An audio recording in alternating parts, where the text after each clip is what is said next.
మన ప్రభు అయిన రక్షకుడైనటువంటి యేసుక్రీస్తుల వారి పేరిట మీ అందరికీ నా యొక్క నిండు వందనాలు తెలియజేస్తూ ఉంటున్నాను. ఈరోజు దేవుని యొక్క వాగ్దానము ఆదికాండము 17వ అధ్యాయము 1వ వచనము. నేను సర్వశక్తిగల దేవుడను. దేవునికి స్తోత్రం.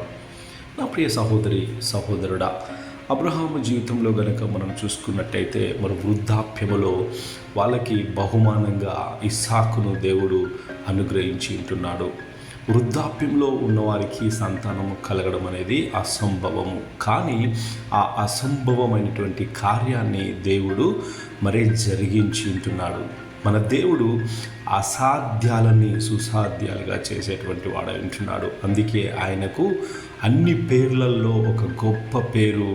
ఆయన పేరు సర్వశక్తిమంతుడు, అనగా ఎల్ షదాయ్, అనగా సర్వశక్తిమంతుడు. ఆయన మాట చొప్పున సమస్తమును కలగజేసిన వాడు, నిన్ను నన్ను ఆయన పోలికగా చేసుకున్నవాడు మన సర్వశక్తిమంతుడైనటువంటి దేవుడు. అలాంటి దేవుణ్ణి నీవు నేను ఆరాధిస్తుంటున్నాము, ప్రార్థిస్తుంటున్నాము.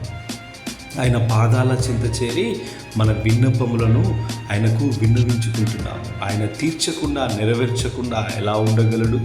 ఆయనకు అసాధ్యమైనది ఏది లేదు కదా ఈ ప్రపంచంలో. ఆయన దేన్నైనా చేయగలడు. ఆయన దేన్నైనా చేయగలడు.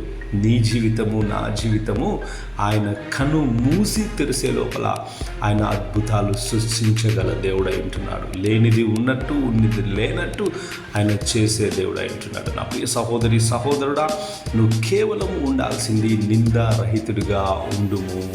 దేవునికి స్తోత్రం.